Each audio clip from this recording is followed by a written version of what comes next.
이제 우리 수요일 날은 이제 성경 공부로 합니다. 지난 시간에 이제 앞에 나와 있는 이제 목차에서 4번 하다가 이제 중간에 이제까지 했는데, 오늘은 4번 당신은 승리할 수 있다. 이제 내용을 나누면서 끝나겠습니다. 성경은 이제 그리스도인들이 세상에서 환난, 고난, 그리고 마귀의 유혹을 당하는데 능히 이길 수 있다고 말씀을 하세요. 성경에 다 근거가 있는 말씀들이죠. 요한복음 16장 33절 말씀, 예수 그리스도께서 세상을 이기셨대요. 그러니까 우리에게 성경에서 말씀하시는 거는 다 예수님이 완성하시고 성취하신 것들이에요. 다 감당하신 것. 그래서 믿음으로 내가 주 안에 붙어 있는 가지처럼 딱 붙어 있으면은 승리할 수 있다라는 거죠. 것을 너에게 이르는 것은 너희로 내 안에서 평안을 누리게 하려 함이라.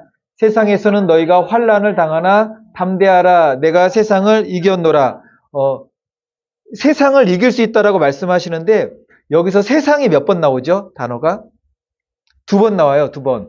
이것을 너에게 이르는 것은 너희로 내 안에서 평안을 누리게 하려 함이라. 세상에서는 이제 너희가 환난을 당한다. 너희가 환난을 당하나 담대하라. 왜 담대하냐면은 내가 세상을 이겼노라. 근데 여기서 앞에 나오는 세상하고 우리가 지금 환난 당하고 있는 세상하고 예수님께서 이기셨다고 하는 세상은 같은 맥락이지만 차원이 조금 달라요. 어떻게 다르냐면은 앞에 나오는 세상에서는 너희가 환난을 당하나, 지금 뭐 시간적으로 공간적으로 이 세상이에요. 우리가 시험 당하고 유혹도 받고 고난이라는 어려움도 당하고 환난을 당하죠. 이 세상인데, 예수님께서 세상을 이겼노라 할 때 그 세상은 지금 공간적인 배경에서 환난을 당하고 있는데 더 깊은 거예요. 그러니까는 이거는 결과적인 거고 더 깊은 거. 그러니까는 원수 마귀 사단의 세력을 그 세상이라고 했던 거예요. 그걸 다 이겼다는 거죠. 다 이겼으니까는 이 그러니까 아주 근본적이고 뿌리적인 것을 이겼기 때문에 지금 이 세상도 너희들이 반드시 이길 수 있다. 그런 겁니다. 지금 이 세상의 임금은 일시적인 임금이에요. 일시적인 임금. 사단이 왕입니다. 임금입니다. 이제 창세기 3장 보면은 뱀의 유혹이 있었고, 아담과 하와, 특별히 하와가 뱀의 유혹에 넘어가서 이제 범죄하였고, 이로 인해서 세상이 죄가 들어오고 고통이 들어오고 유혹이 계속, 사단의 유혹이 들어오는 통로가 되었습니다. 한시적이긴 하지만 사단이 세상의 임금 노릇하고 있다고 했죠. 그런데 창세기 3장 보게 되면은 여자의 후손이 뱀의 머리를 상하게 할 것이다. 뱀의 머리 상하게 한다고 이게 머리를 한 대 똑 치고 그런 게 아니에요. 머리가 밟아 뭉개져서 빠개지면 어떻게 되는 거죠? 그냥 다 끝난 거예요. 여기서는 이 머리라는 의미보다도 이렇게 이제 이야기를 하면은, 아이고, 잠깐만요. 모르고 잘못 눌렀어요. 머리만 쳐 그러면 끝나는 거잖아요. 머리만 쳐. 어느 악한 단체든지 머리를 쳐 그러면은 머리만 끝나면 다 끝나는 거지. 사람도 마찬가지죠. 여자의 후손이 뱀의 머리를 상하게 짓밟아 발가 뭉개버리는 그런 승리가 있는 거죠. 예언이 나오는데, 장차 예수 그리스도께서 오셔서 십자가의 구속 사건으로 죄의 권세, 사단의 권세, 모든 것을 다 멸하는 것을 말씀합니다. 그 예언의 말씀은 여자의 후손 예수 그리스도를 통하여서 성취되었습니다. 예수님께서 내가 세상을 이겼노라가 이 말씀이에요. 그러니까 죄의 권세, 세상 모든 권세를 이기셨기 때문에 우리도 이 땅에서 당하는 모든 환난과 고난, 유혹과 시험도 다 이길 수가 있는 거죠. 그리스도인들이 예수 그리스도를 믿음으로 인해서 세상에서 어떤 환난을 당해도 담대할 수 있다는 거예요. 주는 포도나무요, 우리는 가지니 붙어 있게 되면은 너희가 그 안에서 열매를 맺게 되는 거죠. 세상에서도 평안을 누릴 수가 있어요. 그 이유는 우리 주님께서 어디 계시죠? 하늘 우편 보좌에 계십니다. 그런데 주님께서 또 보혜사 성령이 세상 끝날까지 또 다른 보혜사를 보내주신다고 그랬잖아요. 제자들과 함께 다녔던 우리 예수님께서는 대속의 사역에 대해서 가르치시는 그 보혜사라는 의미가 여러 가지가 의미가 있어요. 가르치는 자도 있고 변호사라는 의미도 있어요. 변호사. 우리에 대해서 막 변론하시는 변호사. 근데 예수님은 제자들과 그 보혜사로 함께 계셨는데 또 다른 보혜사를 우리 안에 보내신다는 거죠. 그 보혜사께서 여기 들어와 계신대요. 내 안에 그냥 정말로 들어와 계신대요. 말씀 요한일서 4장 4절 말씀. 너희는 하나님께 속하였고 또 그들을 이겼나니 이는 너희 안에 계신 이가 세상에 있는 자보다 크심이라. 세상에 있는 그이가 누구죠? 예수 그리스도가 이겼던 세상 권세 잡은 그 악한 원수 마귀 사단이 있는데 너희 안에 계신 이가 세상에 있는 자보다 크심이라. 너희 안에 있대요. 그 성령님께서, 보혜사 성령님께서. 주님은 나와 함께 하시고 내 안에 계십니다. 그렇다고 해서 우리가 세상에서 고난당하여서 항상 평안할 수가 없죠.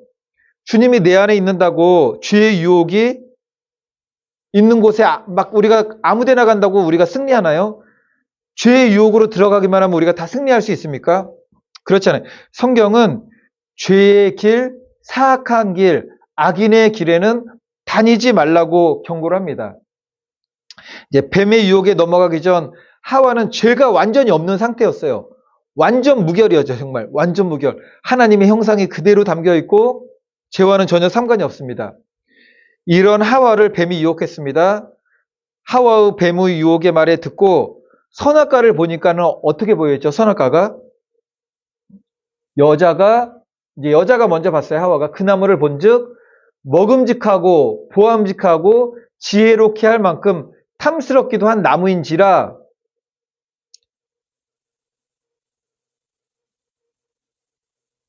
보는 것 자체가 죄인가요? 보는 것 자체는 죄가 아니죠. 여기서 선악과는 어느든지 먹지 말라고 했지, 어떻게 그 생명나무 옆에 선악과가 있는데 어떻게 안 볼 수가 있겠어요? 오다가 다 계속 보는데. 먹음직하고 보암직하고 지혜롭게 할 만큼 탐스럽게 느껴지고 보여진 것은 죄가 아닙니다. 눈앞에 보여진 거죠. 하지만 보는 것으로 인해서 유혹을 내가 수용하고 유혹에 참여해서 죄를 짓게 되면은 그때부터는 유혹과 시험이라는 것이 내 안에서 막 활개를 치는 거죠. 뿐만 아니라 아담, 옆에 있는 남편에게까지도 뱀의 유혹에 빠지게 하는 결과를 가져오게 되었습니다. 그렇기 때문에 성경은 그리스도인이 유혹에 빠지지 않게 하려면, 죄의 유혹에 빠지지 않게 하는 실제적인 경고가 무엇이냐면은 악한 길에 들어가서 죄를 이기라가 아니라 악한 길로 다니지 말라, 죄의 길로 가면서 싸우라가 아니라 그 길에서 피하라라고 말씀을 하는 겁니다. 잠언서 4장 14절 15절 말씀 우리 다 같이 읽어보겠습니다. 시작. 사악한 자의 길에 들어가지 말며 악인의 길로 다니지 말지어다. 의의 길을 피하고 지나가지 말며 돌이켜 떠나갈지어다. 잠언 4장 14절 15절 말씀. 아멘. 들어가지 말라, 다니지 말라, 피해가라, 돌이켜 떠나가라 라는 거죠. 죄에 대해서는. 우리가 잘 알고 있는 말씀. 시편 1편 1절 말씀 다 같이 읽습니다. 시작. 복 있는 악인들의 꾀를 따르지 아니하고 가다 보니까 이게 죄인들의 길이라는 걸 알았어요. 아는 거는 죄가 아니죠. 참여하는 게 죄죠. 길에 서지 않고 그 자리에서 빨리 나오는 겁니다. 성경에서 가장 심각한 죄를 지은 사람이 누구지? 결과론적으로 볼 때 집안이 엉망진창 완전히 초토화가 됐어요. 이분이 누군지 아시겠습니까? 네, 다윗입니다. 다윗이 심각한 범죄에 빠지게 되는 상황을 보면은 저녁 때에 일어났어요. 침상에서 저녁 때에 일어났대요. 왕궁 옥상을 거닐다가 한 여인이 목욕하는 것을 보는 것부터 거기는 발단이에요. 죄가 아니었습니다.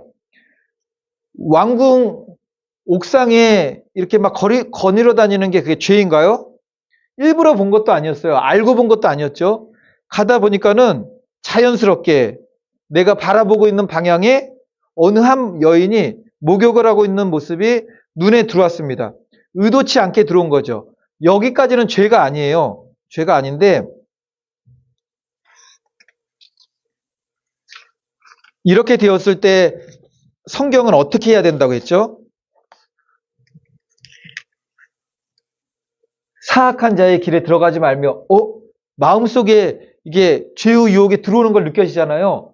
악한 길로 다니지 말며 옥상이 악한 것도 아니었고 바라본 것이 악한 것은 아니었지만 그 다음 단계로 죄가 들어오게 되니까는 다니지 말며 돌이켜 떠나갈지어다.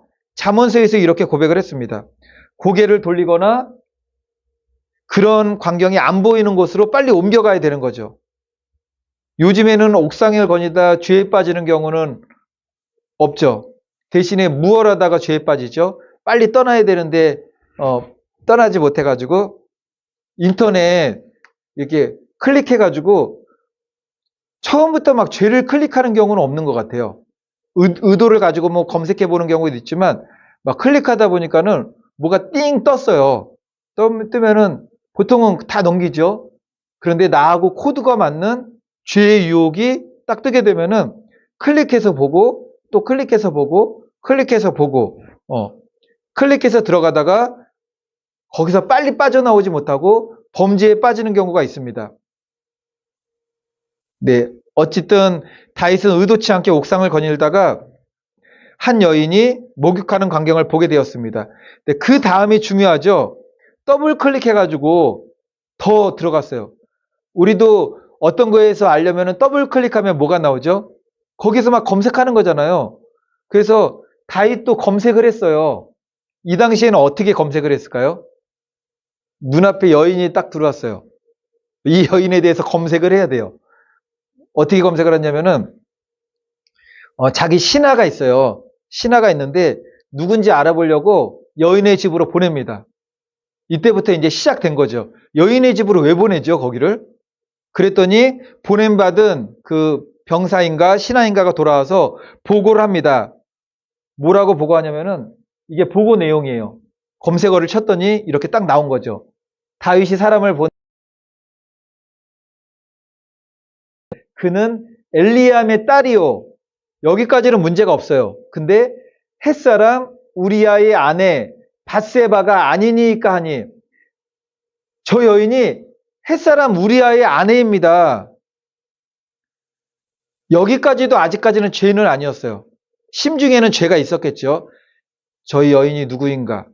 근데 그 당시에는 다윗이 만약에 밧세바가 처녀라면은 또 후궁으로 맞이할 수 있는 그런 시스템이 되어 있었으니까는 제가 문제를 내보겠습니다. 다윗이 여기서 우리아를 알았을까요? 몰랐을까요? 우리아를 알았습니다. 어떻게 알았느냐? 다윗의 용사들이 있잖아요. 다윗의 다윗의 몇 명 용사죠? 다윗의 용사들이 막 있어요. 성경에 나와요. 다윗의 용사가 예수님의 제자도 12제자 있고 70인 제자 있고 나중에 120명의 제자가 있고 이렇게 있는 것처럼 다윗의 그 용사들도 있는데 그 중에 하나가 다윗의 37명의 제자가 있어요. 37명의 용사.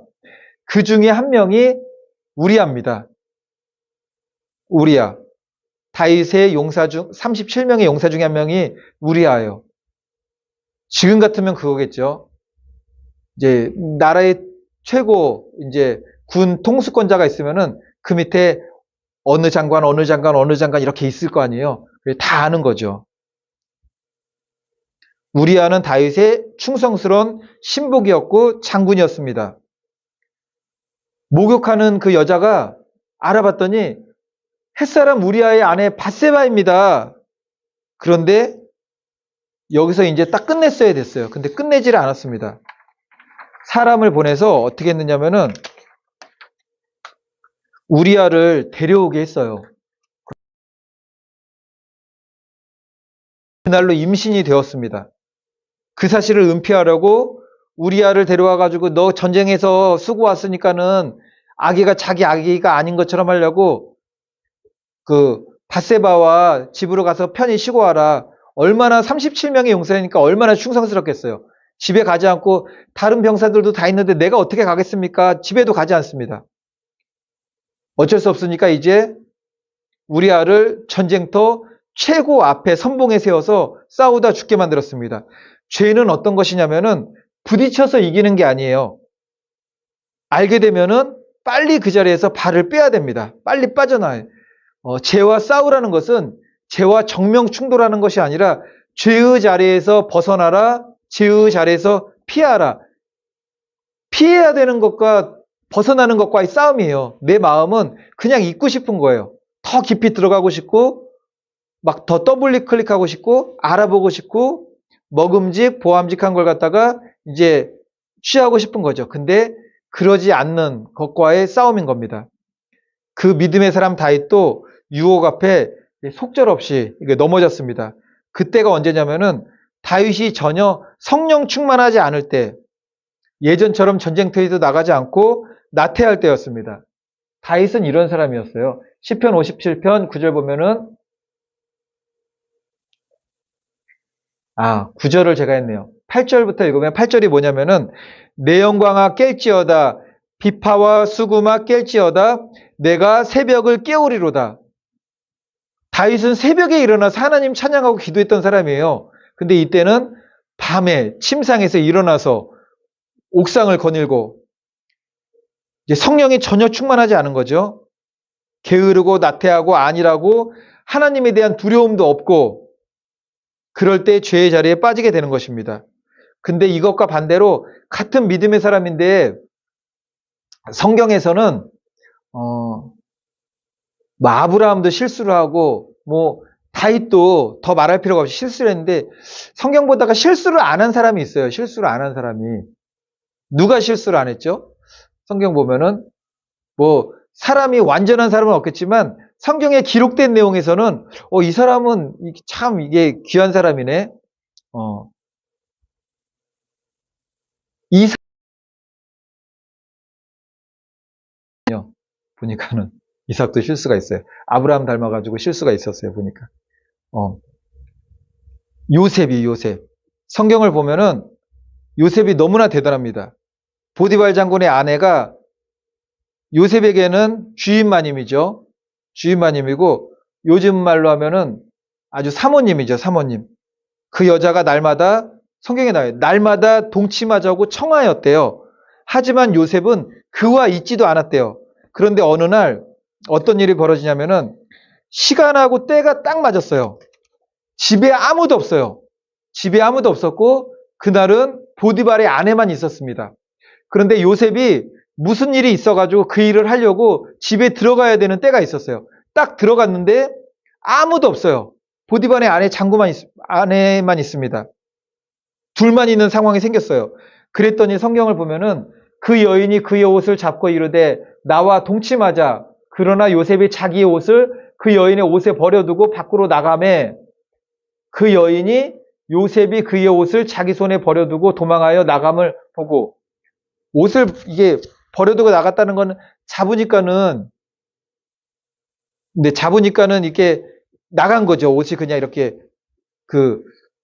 이 당시에 입는 옷을 추렁추렁 하잖아. 이렇게 막 걸쳐놓고 추렁추렁 하니까는 벗어놓고 나간 겁니다. 요셉이 도망하여 나감을 보고 이게 죄와 싸우는 겁니다. 이게 죄와 싸우는 거.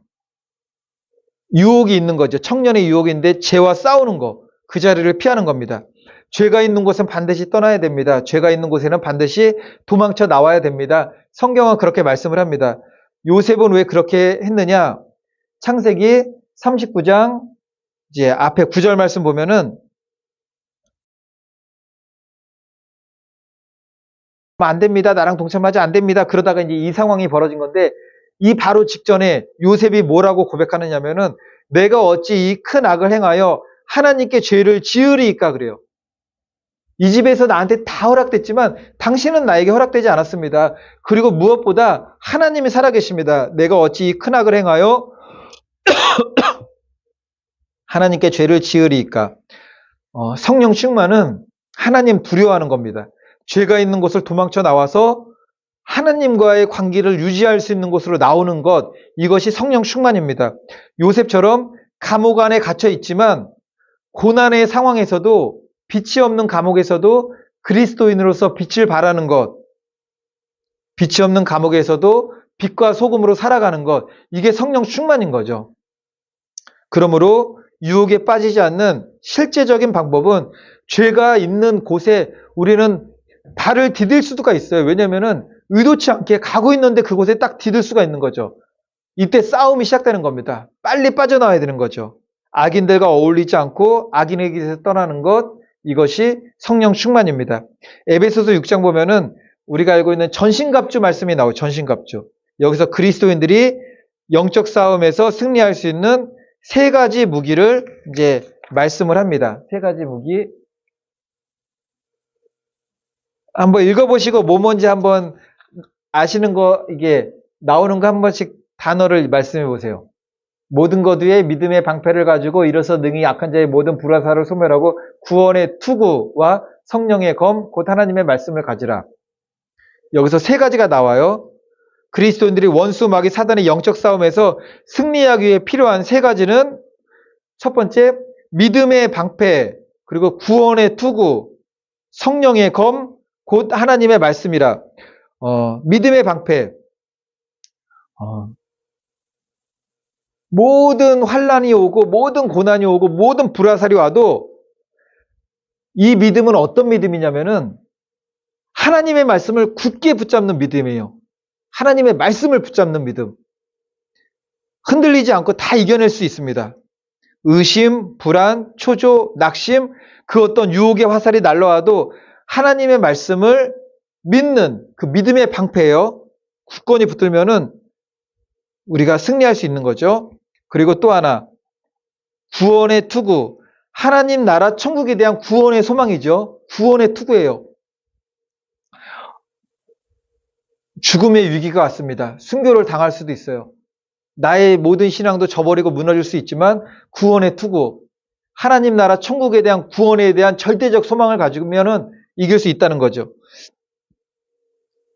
제 말씀을 묵상하면서 성령의 검, 곧 하나님의 말씀을 가지라. 그냥 하나님의 말씀을이라고 그러면 되지 왜 성령의 검이라고 했을까요? 성령의 검, 하나님의 말씀을 가지라. 하나님의 말씀은 그냥 알고 있는 말씀이기도 하지만, 그냥 알고 있는 말씀에 우리가 알고 있는 말씀이지만 성령께서 조명해 주셔야 돼. 그걸 갖다가 우리가 영적 싸움에서 승리하려면은 성령님께서 조명해 주셔야 됩니다. 그래야지 그 말씀이 칼이 될 수가 있어요. 그렇지 않으면은 그냥 내가 암기하고 있는, 내가 알고 있는 성경 이야기만 될 수가 있는 거죠. 성령님께서 그 말씀을 조명해 주시지 않으면은. 그래서 성령의 검은 성령께서 그 말씀을 내게 조명해 주셔서 어떤 상황에서, 어떤 형편에서, 어떤 관계에서 그 말씀이 필요할 때 성령께서 조명해 주시면은 그게 나의 무기가 된다는 거죠. 상황과 때에 맞게 내 마음에 감화감동 시켜주셔서, 그래서 성령에 검하면은 여기는 지혜의 은사, 지식의 은사도 같이 있는 거예요. 이게 하나님의 말씀에 지식의 말씀, 지혜의 말씀 같이 나가. 그러면 이제 그게 검이 되는 거죠. 우리가 죄에 빠지지 않게 미리미리 준비해야 됩니다. 무엇을 준비해야 되냐면은 하나님 말씀을 알아야지 죄에 빠지지 않습니다. 그리고 예수님께서 겟세마네 동산에서 기도하실 때 제자들이 기도를 못했잖아요. 너무나 피곤해가지고. 그래도 깨어 기도해야 된다고, 너희들 1시간은 깨어 기도해야 된다라고 했습니다. 하나님의 말씀을 알아야 된다는 것은 좀 정확하게는 진리의 말씀을 알아야 된다는 거예요. 진리의 말씀을. 우리 시편 119편 11절 말씀 다 같이 읽겠습니다. 시작. 내가 주께 범죄하지 아니하려 하여 주의 말씀을 내 마음에 두었나이다. 범죄하지 않으려고 주의 말씀을 내 마음에 두었대요. 말씀이 있어야지 범죄하지 않습니다. 이제 이 말씀은 우리가 좀 잘 아는 말씀이기도 하지만 끝에까지 다 읽겠습니다. 구절하고 성경하고 구절도 같이 읽을게요. 내 백성이 시작. 내 백성이 지식이 없으므로 망하는도다. 내가 지식을 버렸으니 나도 너를 버려 내 제사장이 되지 못하게 할 것이요. 내가 내 하나님의 율법을 잊었으니 나도 내 자녀들을 잊어버리리라. 호세아 4장 6절 말씀. 아멘. 의인의 입술은 시작. 의인의 입술은 여러 사람을 교육하나 미련한 자는 지식이 없어 죽느니라. 잠언 10장 22절 말씀. 지식이 없으면 망하고 지식이 없으면 죽는다고 했습니다. 그래서 우리는 성경 말씀이 하나님의 말씀을 교육하라, 가르치라. 이런 거, 교육하고 가르치라. 예수님께서 하신 사역도 크게 압축해보면은, 치유하셨죠, 치유. 가르치셨고, 교육하셨습니다. 하나님의 말씀이 너무나 이게 귀한 거죠. 목회자의 사명은 하나님의 말씀을 교육하고 가르치는 것이 가장 큰 사명이에요. 그래서 말씀 맡은 자라고 그러는 거예요. 그래서 사도 바울이 아니죠. 초대교회 시대 때 사도들이 업무가 너무 많아요. 업무가. 어떤 업무가 많냐면은 하나님 사랑, 이웃 사랑을 실천함에 있어서 가장 큰 비중을 차지했던 것이 고아와 과부들을 돌보는 것이었어요. 하나님 말씀, 예수 그리스도의 복음을 그때 막 전할 때 많은 사람들이 왔잖아요.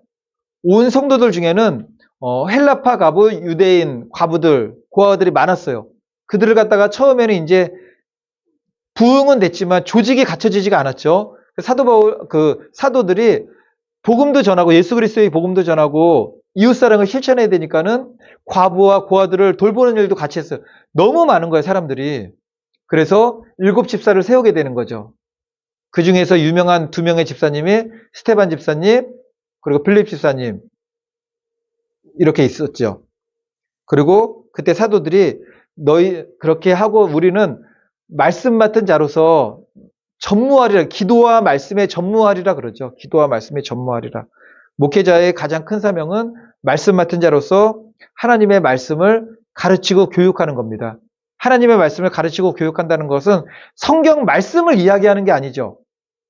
성경 말씀을 가르치고 우리 삶에 어떻게 적용되는지, 우리가 빛으로 소금으로 어떻게 살아야 되는지 하나님의 말씀을 함께 나누고 그 말씀을 각 시대에 맞게 사람들의 각 성도들의 상황에 맞게 적용시키는 거죠. 그래서 말씀에서 가장 중요한 거는 적용입니다. 적용. 우리 삶에 적용하는 거. 나에게 적용하는 거. 내 사명에 적용하는 거. 이거는 우리들 모두의 사명이기도 합니다. 다 같이 읽겠습니다. 시작. 그리고 맡은 자들에게 구할 것은 충성이니라. 아멘. 맡은 자들에게 구할 것은 충성이니라. 내 백성이 지식이 없어 망하는도다. 우리가 하나님의 말씀을 안다는 거는 성경 이야기만 알면 지식이 되는 겁니다. 여기서 말하는 지식은 성경 이야기를 아는 그 지식이 아니라 성경 말씀을 교육받고 가르침 받아가지고 우리의 시대에 어떻게 적용하는가, 내 삶에 어떻게 적용하는 거예요. 지금 망할 수가 있는 게 아니라 잘못되면 망하는 거죠. 잘못되면은. 지금 공산주의 사상으로 다 물들어 있죠. 한국 교회의 60%입니다. 60%. 한국 교회의 60%가 작용화되어 있죠. 성경 말씀을 모르는 게 아니죠.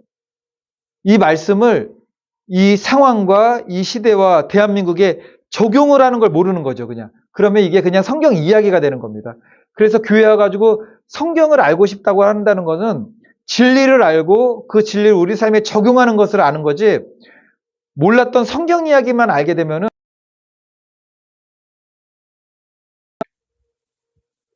지식이 망하지 않게 하려면은 이 복음이 삶에 적용되는 겁니다. 빛으로 드러나야 되고 삶에 녹아져야 되는 거죠. 그렇지 않게 되면 망하게 되는 겁니다. 끝으로 우리 사도 바울이 고백했던 이제 고백입니다. 갈라디아서 1장 10절 말씀.